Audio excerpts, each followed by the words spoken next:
হে বানু সালমা, তোমরা মসজিদের নিকটে বাড়ি করার চেষ্টা করিও না, পদক্ষেপ অনুযায়ী নেকি দেওয়া হবে। যার পদক্ষেপ যত বেশি হবে তার নেকি তত বেশি হবে। রাসূল সাল্লাল্লাহু আলাইহি সাল্লাম এ কথাও বলেছেন যে জুমার দিন যদি মানুষ নিজে গোসল করে, পরিবারকে গোসল করায়, পায়ে হেঁটে মসজিদে যায়, বাহনে না উঠে, কাঁধ ডিঙিয়ে সামনে না যায়, ইমামের খুতবা শুনে সালাত আদায় করে, তাহলে যতবার পা উঠিয়েছে তত বছর সিয়াম পালন করলে জানে কি হয়, তত বছর তাহাজ্জুদ পড়লে জানে কি হয়, তত নেকি হবে। যতবার পা নামিয়েছে তত বছর সালাত আদায় করলে তাহাজ্জুদ জানে কি হয়, তত বছর সিয়াম পালন করলে জানে কি হয়, তাই নাকি হবে। অর্থাৎ 1 বছর সিয়াম পালন করলে 1 পদক্ষেপ, 1 বছর তাহাজ্জুদ পড়লে 1 পদক্ষেপ সমান।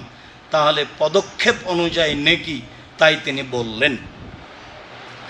আবু সাঈদ খুদরি রাদিয়াল্লাহু তাআলা আনহু বলেন, রাসূল সাল্লাল্লাহু আলাইহি সাল্লাম বলেন, আযামুন নাসে আজরান আবআদুহুম ফাবাদুহুম মামশান। যার পদক্ষেপ যত বেশি তার নেকি তত বেশি, যার পদক্ষেপ যত বেশি তার নেকি তত বেশি। এই কথা বলার পরে বলছেন, আল্লাযী ইয়ান্তাজিরুস সালাতা সুম্মা ইউসাল্লিহা মাআল ইমাম। একটা লোক সালাতের অপেক্ষা করছে, তারপরে আবার ইমামের সাথে সালাত আদায় করছে। তখন আল্লাহ রাসূল বলছেন, আযমু আজরান আল্লাযী ইউসাল্লি সুম্মা নামা। ওই লোকের চেয়ে এই লোকের নেকি অনেক অনেক অনেক বেশি, যে ব্যক্তি বাড়িতে সালাত আদায় করে ঘুমিয়ে গেল। মসজিদে পায়ে হেঁটে গেছে, জামাতে সালাত আদায় করেছে, সালাতের জামাতের জন্য অপেক্ষা করেছে, তার নেকি অনেক অনেক অনেক বেশি। এই কথা মুহাম্মদ সাল্লাল্লাহু আলাইহি সাল্লাম বলেন। সব হাদিসগুলি বুখারী মুসলিম। আবু হুরায়রা রাদিয়াল্লাহু তাআলা আনহু বলেন, রাসূল সাল্লাল্লাহু আলাইহি ওয়াসাল্লাম বলেছেন, সালাতুর রাজুলে ফিল জামাতে তুদাআফু মিন সালাতিহি ফি বাইতিহি মিন সুকিহি। মানুষ যদি জামাতে সালাত আদায় করে তাহলে তার একাই বাড়িতে সালাত আদায় করার চেয়ে, তাহলে তার বাজারে একাই সালাত আদায় করার চেয়ে 25 গুণ নেকি বেশি হবে। অফিরাতিন 27 গুণ বেশি নেকি হবে। বাজারে বা একাই সালাত আদায়ের চেয়ে মসজিদে গিয়ে সালাত আদায় করলে 25 গুণ বা 27 গুণ বেশি নেকি হবে। এই কথা রাসূল সাল্লাল্লাহু আলাইহি সাল্লাম বলেন। হাদিস বুখারী মুসলিম। এই কথা বলার পরে তিনি বলেন, ওয়াদালিকা আন্নাহু তাওয়াদ্দা ফাহসানুল ওযুয়া। এই নেকি বেশি এই জন্য যে, আপনারা একটু দয়া করে রাস্তায় দাঁড়ায়েন না, বুঝতে তো পারছেন মানুষের যেতে অসুবিধা হয়, ওই পিছন দিকে একটু জায়গা নেওয়ার চেষ্টা করেন। আর না হলে উপরে ফ্যানের মনে হয় ব্যবস্থা করা হয়েছে, সেখানে যাওয়া যায়। জায়গা না থাকলে দাঁড়িয়ে থাকতেন, কিন্তু যারা যাতায়াত করছে তারা জায়গা পাচ্ছে না, রাস্তা পাচ্ছে না। কাজে আমাদের জন্য শোভনীয় উচিত হবে রাস্তাটা ছেড়ে দিয়ে কোনো একটা জায়গা গ্রহণ করা। সম্মানিত দিনী ভাই বোন, বলছিলাম রাসূল সাল্লাল্লাহু আলাইহি সাল্লাম তারপরে বললেন যে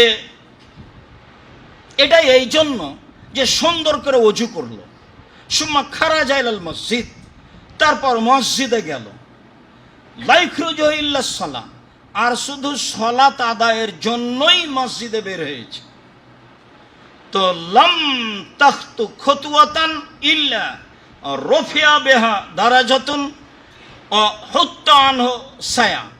যতবার পা রাখা হবে তত একটা করে নেকি মান বাড়িয়ে দেওয়া হবে, আর একটা করে পাপ মিটিয়ে দেওয়া হবে।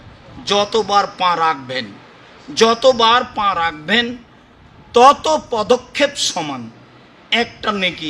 আগের ছিল 1 বছরের তাহাজ্জুদ আর 1 বছরের সিয়াম। আর এখানে বুখারী মুসলিমের হাদিসে এসেছে যে পদক্ষেপ সমান 1 নেকি 1 মর্যাদা, 1 নেকি 1 মর্যাদা। এই পর্যন্ত আল্লাহ রাসূল বললেন। তারপরে বললেন যে সুম্মা সাল্লাহ, মসজিদে এসে সালাত আদায় করলো, লা তাজালুল মালায়েকাতু তুসাল্লি আলাইহি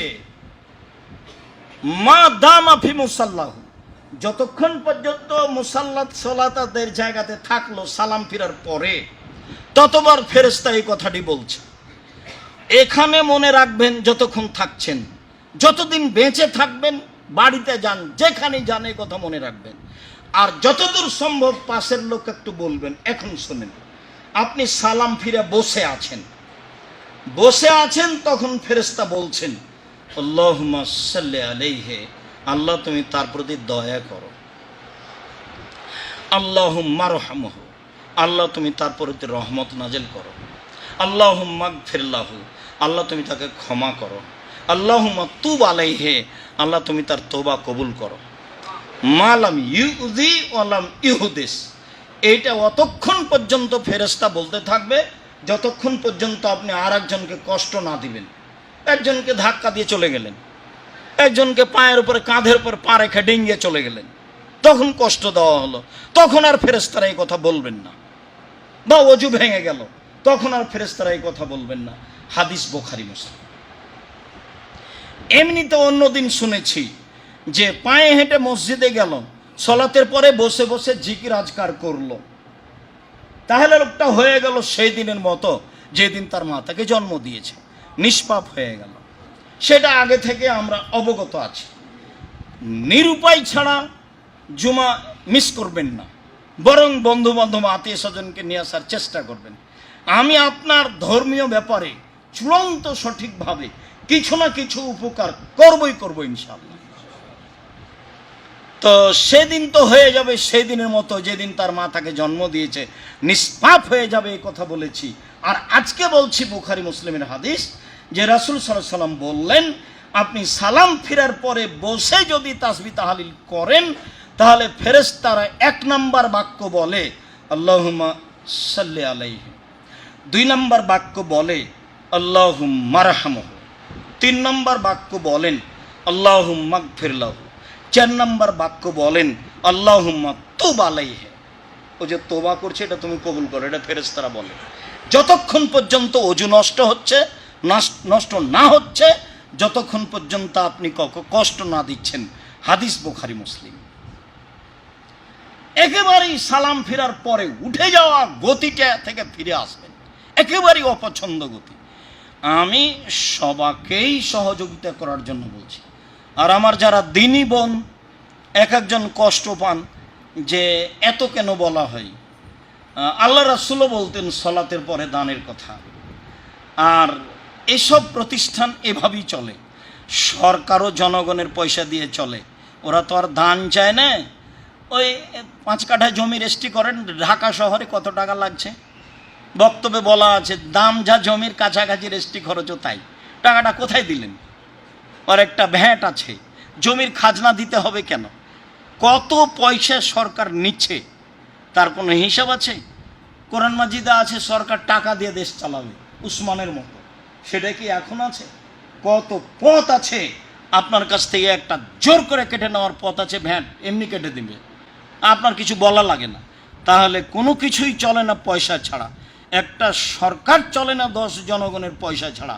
আর কত পথ আছে সরকারের পয়সা ইনকামের মানুষের কাছ থেকে, কত কিভাবে, তার কোনো হিসাব নাই।